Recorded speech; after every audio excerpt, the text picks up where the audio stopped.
Welcome to Moose Plays, everyone. I'm the Liquor Moose, and today we will be going over the semifinals match of Season 3 of the PDL playoffs. We are up against, once again, Matt, the coach of the London Luxray. So this is already shaping up to be a really good game. We're tied as far as our record goes within this season, since we played once in playoffs already, and then we played in the regular season. This is lined to be a good game since we almost always play insane games. Us ourselves after our loss to Mike are looking to end the playoff streak end the losing streak, because it is simple. The winner moves on to the grand finals. The loser goes home in third place. Obviously, we want to look to win to try to win the championship. Unfortunately, though, this exact same situation happened last year as well, where we end up facing the team we beat in round 2 of the playoffs in the semifinals, and last year we lost. I am looking forward to not doing that once again, but of course Matt is going to try his best to stop me. And if you don't remember from last time, I will go over his team once again. He has the Alolan Marowak, the Mamoswine, the Thunderous Therian, Sylveon, Chestnut, Blastoise, Cobalion, Megalodios, Drapion, Uxie, Ariados, and Tyrantrum. So, looking at his threats again this time around, still a big threat. Thunderous Therian has way too much coverage for any team to truly properly check other than bulky dragons. Unfortunately, my bulky dragon in Kyurem doesn't do the best because Thunderous Therian does get Focus Blast, as we learned from last time. Past that, though, Drapion actually proves to be a pretty big problem for my team as well.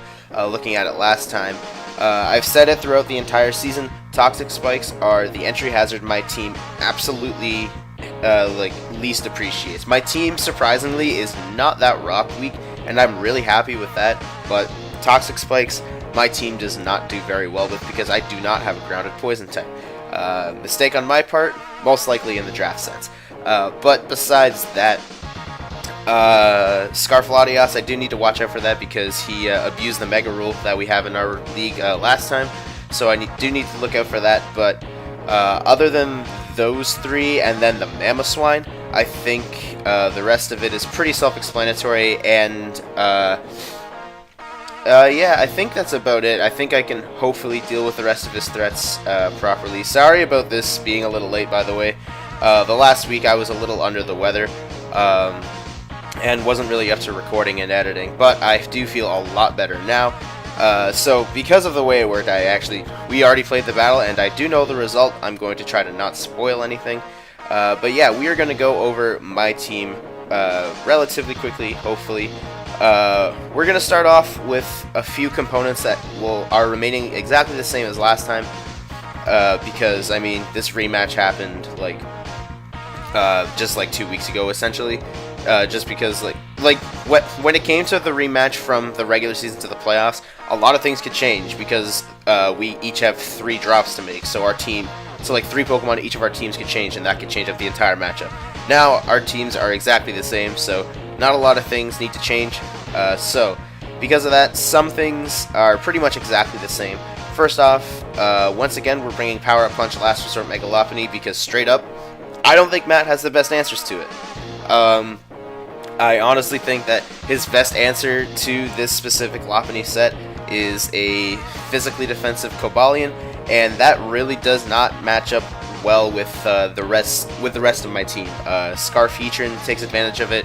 Kyurem in general takes offensive Kyurem takes advantage of it. Even specially attacking Azelf takes huge advantage of a physically defensive Cobalion.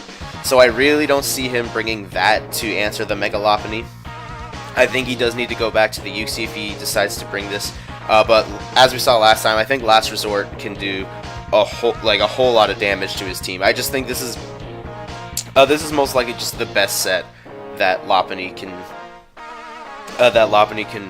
bring, basically, to deal with Matt's team. I do think it's the best set against him.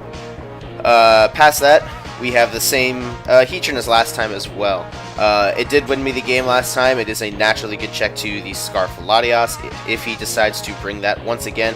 It's actually still a decent check to just the standard Mega Latias, as I can clock it with Toxic, and then kind of Flash Cannon. I can taunt him as well to stop him from setting up Calm Mines to try to boost his store power. I actually do think this has a decent matchup against both the Scarf Latias and the Mega Latias. As well, once again, we are creeping to outspeed a no-speed Azelf.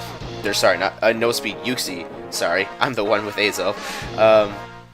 But yeah, and then obviously the taunt, again, the Latias thing. But the big thing the taunt was here for last time was I was really scared of dealing with his Ariados's sticky webs. So if he brings Ariados, I do expect him to lead it. And then I can just taunt him right away. That was the main point of this, and then obviously I think Mono Flash Cannon against his team is better than Mono Lava Plume. I guess it could go either way. Obviously, Mono Lava Plume is better against a Cobalion, but as we saw, this can one-shot a HP invested Mamoswine. So I think just having the Mono Flash Cannon will be fine. Next up, the same Whimsicott as last time, with speed to outspeed his whole non-Scarf team, with U-turn, knockoff, encore, toxic. This gave Matt a lot of problems in our last match. I expected to put in a lot of effort, or a lot of momentum work again in this match. I really do think that Matt's team, even though he has a Drapion, I do think Matt's team, like that alone, cannot deal with both the Whimsicott and the Lava Frog, especially if I try to predict around it correctly. So I think this will net a lot of momentum for me, as well as knocking off some useful items that I know Matt, like me last time knocking off the Thick Club on the Marowak was huge for the rest of my team to try to deal with it. And then Encore, obviously, to try to stall out, and then Toxic to once again stall out his bulky walls like the Chestnut, Yuxi, Blastoise, and Mega Latias. Those are the big four that I run Toxic on my Pokemon for.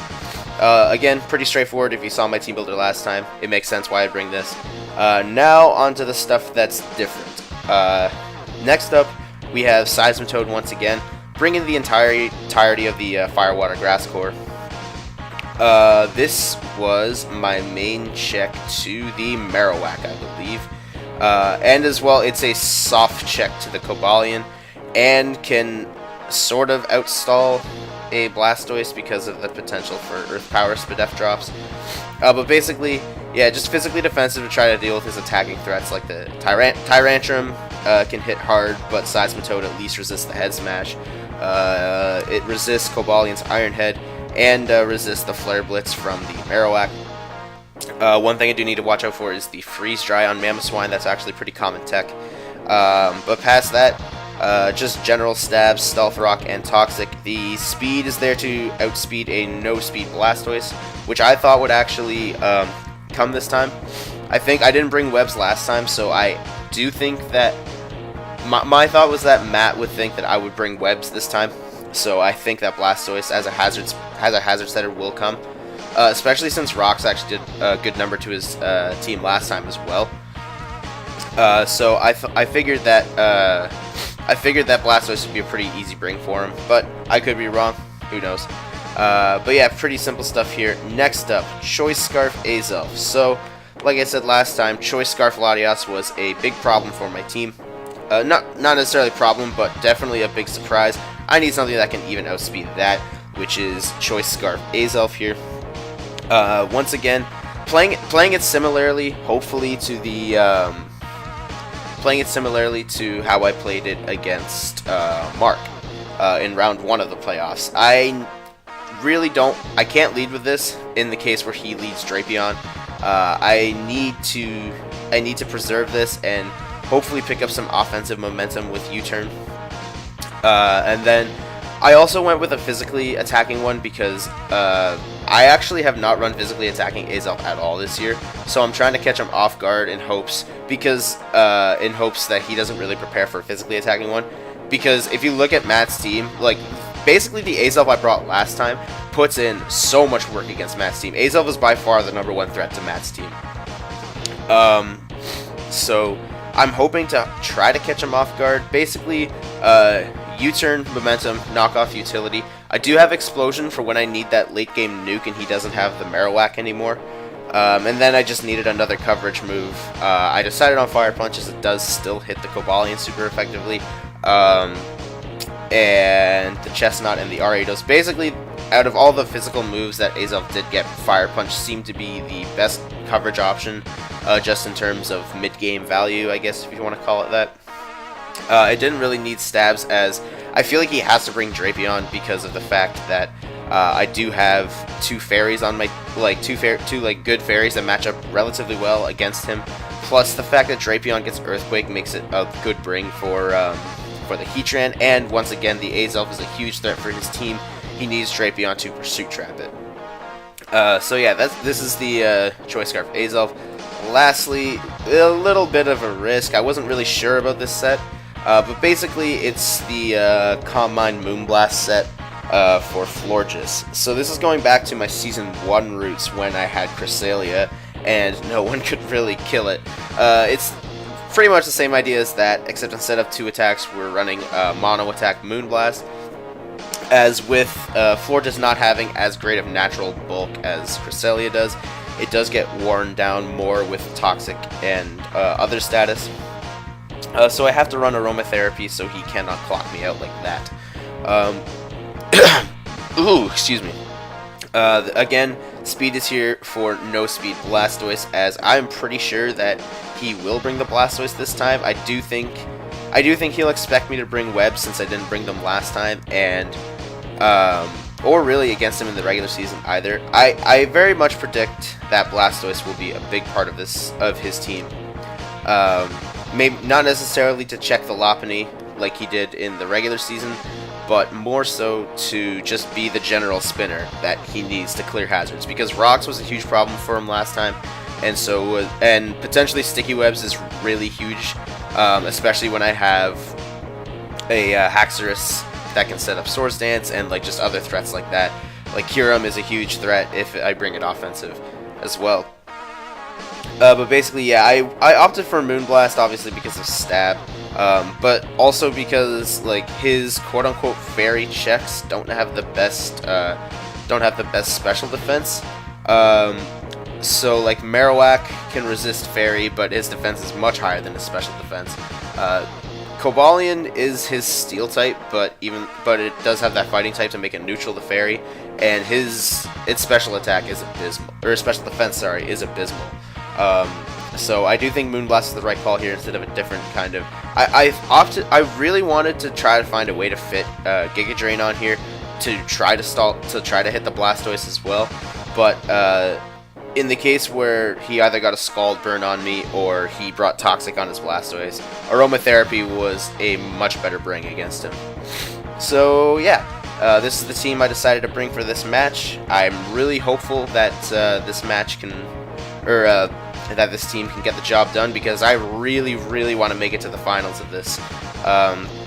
But yeah, so once this team builder is uploaded, I will probably post the battle the day after, so keep your eye out on the channel for the battle. And thanks for watching, and we'll see you next time.